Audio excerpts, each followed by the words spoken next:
Ofiuco, el portador de la serpiente, es una de las 88 constelaciones modernas y era una de las 48 listadas por Ptolomeo. Puede verse en ambos hemisferios entre los meses de abril a octubre por estar situada sobre el ecuador celeste.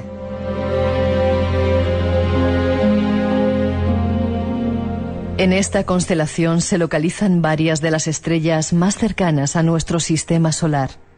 Así, la estrella de Barnard es, después de las 3 componentes de Alpha Centauri, la estrella más próxima al Sol, estando situada a poco menos de 6 años luz.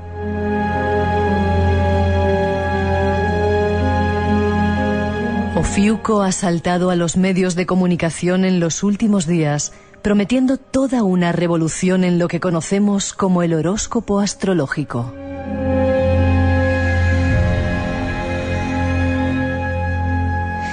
Pero, ¿qué hay de cierto en todo ello? Nuestro próximo invitado nos lo aclara.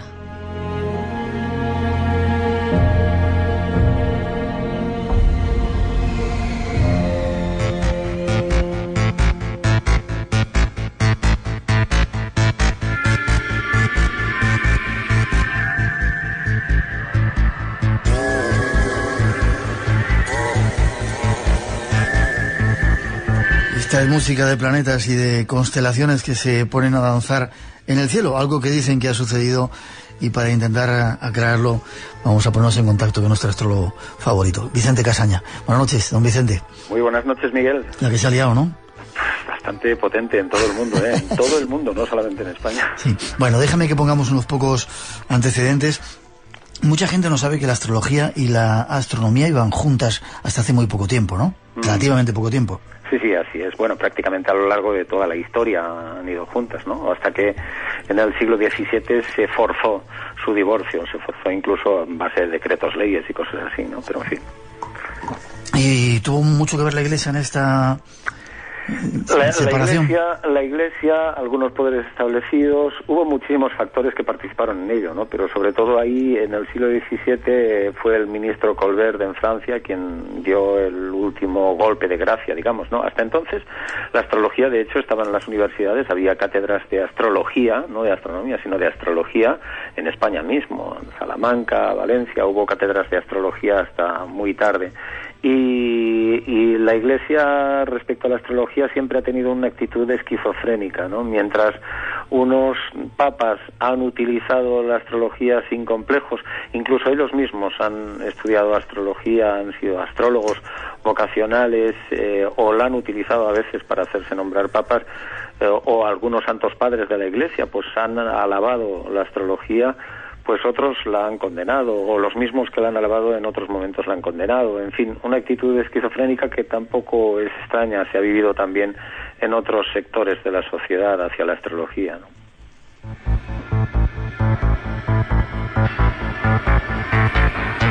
Algo que parece que sigue hasta nuestros días, esa actitud, porque hay muchos poderosos que siguen utilizando así bajo cuerda, ¿no?, la astrología, que consultan. Dabas un ejemplo de uno de los ricos que incluso utiliza, que decíamos también, la astrología para invertir en bolsa y hacer negocios, ¿no?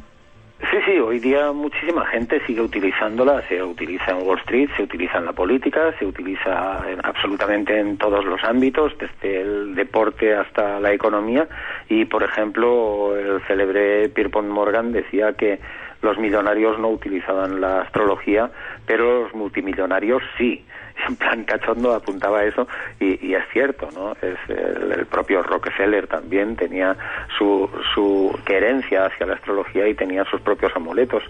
Esto es algo normal hoy en día, pero siempre la astrología tiene como ese doble rasero, esa hipocresía de que como desde que imperó el racionalismo arrinconó a toda la parte del alma, todo lo que es el mundo femenino, todo lo que sonara a mito, todo lo que sonara irracional, se quedó relegado como a superstición y como tontería, y así nos va, ¿no? Porque hoy día, si el mundo está bastante desequilibrado, es precisamente por ese exceso de razón y por no buscar la armonía entre razón y mito, entre ciencia y arte, entre hemisferio derecho y hemisferio izquierdo.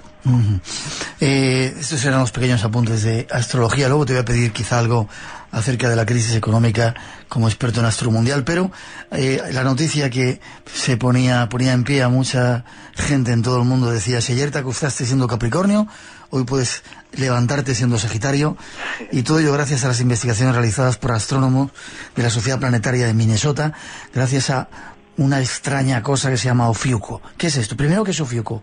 El portador de la serpiente. Sí, Ofiuco es una constelación muy grande, muy antigua, que se representa con un hombre desnudo de espaldas, generalmente de espaldas, sosteniendo una gran serpiente entre los brazos. Ofiuco, o el serpentario se llama. Bueno, Alfonso X el Sabio, el rey, la conocía como el cazador de culebras. Ofiuco es una constelación en realidad nada nueva, o sea, a veces saltan con esta historia de vez en cuando y cuentan esto y pillan desprevenido al común de los mortales, pero hay que tener en cuenta que Ofiuco es una constelación que aparece ya en los mapas celestes más antiguos que tenemos, y por ejemplo en el Atlas Farnesio, estamos hablando del año 200 antes de Cristo aproximadamente, una escultura tallada en piedra de unos 2 metros de alto, y ahí ya aparece la constelación de Ofiuco, que por otra parte se conocía probablemente, hay muchas razones para pensar que así fue, desde hace unos 5.000 años en Babilonia ya se conocía esta constelación. Una constelación que puede verse en ambos hemisferios desde la Tierra entre los meses de abril a octubre, dicen, por estar situada sobre el ecuador celeste. Sí, es visible desde la Tierra, claro. Sí, efectivamente está en el Ecuador, y la parte sur llega a atravesar, a pasar la eclíptica, porque esta figura de este hombre de espaldas que sostiene la serpiente está situada entre las constelaciones de Escorpio y Sagitario, incluso con el pie izquierdo se apoya sobre la constelación de Escorpio. Bien, y de repente el origen de la polémica es que algunos astrónomos, o un astrónomo de la Sociedad Planetaria de Minnesota, ¿qué dice? Bueno, hay un astrónomo que hace unas declaraciones a un periódico, que es el Star Tribune. El Star Tribune lo publica en su dominical, en su edición dominical, y entonces dice que hay una constelación nueva que es Ofiuco, y que debería haber 13 signos del zodiaco y no 12, que todo el zodiaco está equivocado y que en realidad la gente no es lo que cree ser. Y bueno... Y la ha liado. Y a partir de ahí todo el mundo, pues bueno, televisión, tal... Esta polémica no es nueva, Miguel, porque ya... Tú escribiste algún libro, ¿no?, acerca de ello, hace tiempo. Sí, en 1995 esto ya pasó. En 1995 la BBC hizo una serie de astronomía que se llamaba Cuerpos Celestes, que como no iba ni a tiros y se habían gastado muchísimo dinero, pues dijeron aquello de vamos a meternos con la astrología, y tuvieron publicidad gratuita por todo el mundo. Lo que pasa que entonces Internet no funcionaba como funciona hoy en día, y desde luego lo que no funcionaba como ahora son las redes sociales, que son las que ha sido como dinamita, ¿no? Por todo el mundo ha corrido la historia de Ofiuco, y todo el mundo preguntándose si es su signo, si deja de ser, si ha cambiado, si ya le cambió hasta la personalidad. Pero es curioso, ¿no?, cómo funciona esto, y quizá, bueno, los medios de comunicación, que no seamos capaces de verificar si eso es realmente cierto, acudir a los expertos y dejarnos fiar por eso, un título. Si bueno, pues es un astrónomo, pues tendrá razón, habrá otra historia nueva y hay que replanteárselo todo, ¿no? El problema es que de vez en cuando salta un astrónomo que le tiene manía a la astrología, porque hay unos cuantos, no todos, que en honor a la verdad hay astrónomos de hecho que estudian y respetan la astrología, y hay algunos que le tienen manía, y de vez en cuando salta uno de estos que le tiene manía, que escudándose en la más absoluta ignorancia y lleno de telarañas del prejuicio, pues se pone a atacar la astrología o a decir tonterías, ¿no?, que no hay que hacerle el más mínimo caso. Desde que hubo ese divorcio en el siglo XVII, astronomía y astrología, los astrónomos no saben ni tienen el por qué saber absolutamente nada de astrología, ¿no? Por tanto, sus opiniones no son más que opiniones. Y si está interesado, como este astrónomo está interesado en hacer mezclar y en confundir a la gente, en hacer mezclar constelaciones con signos del zodiaco, pues habrá que preguntarle por qué. Probablemente por conseguir notoriedad, porque su trabajo si no pasa desapercibido, ¿no? Pero desde luego la gente tiene que saber muy clarito que una cosa son las constelaciones, Miguel, y otra cosa son los signos del zodiaco, que son totalmente distintos. Y en este caso, Vicente, nada de nada. No hay 13 signos del zodiaco, aunque haya una constelación. Bueno, estaba ahí la constelación. A alguien se le haya ocurrido decir que Ofiuco estaba despierto. Bueno, él puede decir misa, ¿no? También hace pocos años, en el 2006, dijeron que Plutón ya no era planeta, ya era planeta enano, pero no por eso Plutón va a dejar de ser Plutón. Quiero decir que las clasificaciones que haga el ser humano, las constelaciones son absolutamente arbitrarias, ¿eh? Los astrónomos han puesto a más de 12 constelaciones nombres políticos, muchas veces que son de una bochornosa adulación para conseguir favores, o sea que, y las han nombrado a su antojo y las han enmarcado a su antojo. Es decir, la constelación es algo sumamente arbitrario, mientras que el zodiaco no. El zodiaco, Miguel, y eso la gente lo tiene que saber también, son 12 signos. No puede haber más, no puede haber menos, porque la franja zodiacal, que es el cinturón que va en torno a la eclíptica, es decir, por donde aparentemente va el Sol visto desde la Tierra, ese cinturón zodiacal, mientras la Tierra da una vuelta alrededor del Sol, que eso se produce una vez cada año, hay 12 conjunciones Sol-Luna, o 12 lunas nuevas, que es lo mismo, y 12 oposiciones Sol-Luna, o 12 lunas llenas. Y eso se produce una vez cada mes, y por lo tanto, ese espacio, ese círculo zodiacal de 360 grados, se divide en 12, porque es una división natural que marcan los astros, en 12 partes iguales, y de ahí los 12 signos, los 12 meses. No puede haber más, no puede haber menos. Es algo natural, no se inventa el zodiaco, se descubre.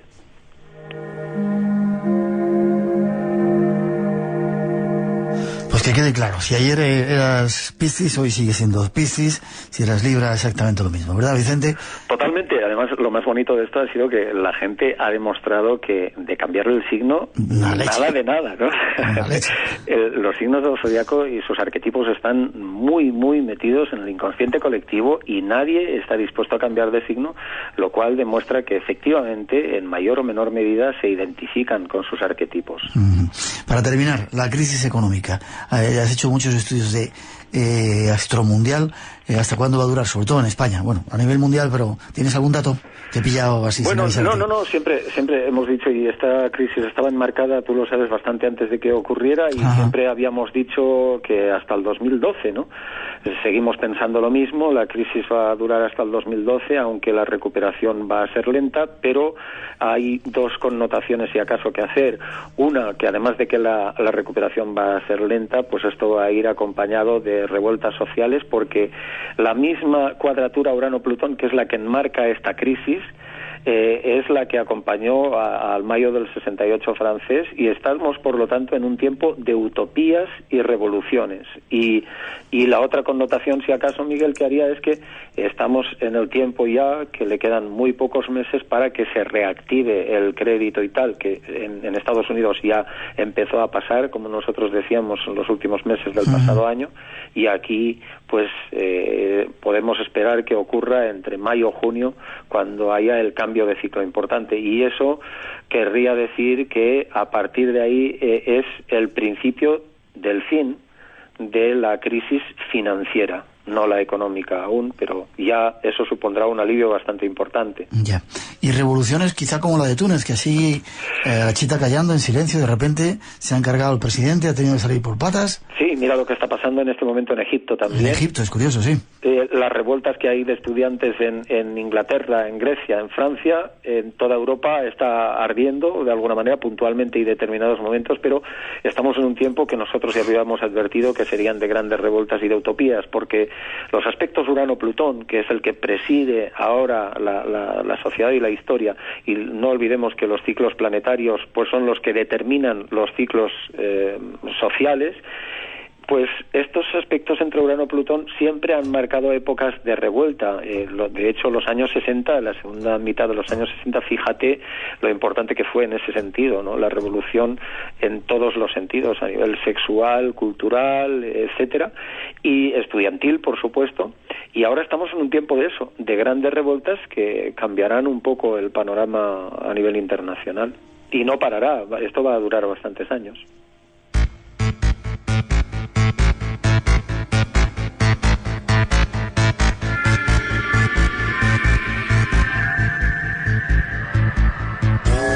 De vez en cuando nos animamos al universo, a los planetas, para hacer un avance de lo que puede ser el futuro en este planeta Tierra donde estamos. Gracias, Vicente. ¿Forma de contacto contigo, página web? Bueno, pues en la página web lo más fácil es www.casaña.com o, mejor aún, www.buenosaugurios.com, buenosauguriostodoJunto.com, porque eso es más sencillo. Echar un visadito si queréis saber algo más de astrología o si necesitáis alguna ayuda de estos astros. Gracias, no nos preocupamos, sigo siendo Libra. Tengo encima de mí, ¿cómo era el planeta ese que me estamos checando? Saturno. ¿Cuándo se va a Saturno? ¿Ya una vez? O... Ahí le queda un poquito, hasta el año 2012, aún le quedan unos meses en el 2012 incluso. Me cago en estar ahí, hay que tener un poco de paciencia, que Saturno siempre es un planeta. Sí, ya me lo cuentas. Venga, un abrazote fuerte. Un abrazo y un abrazo para todo el mundo. Hasta pronto, Vicente. Gracias.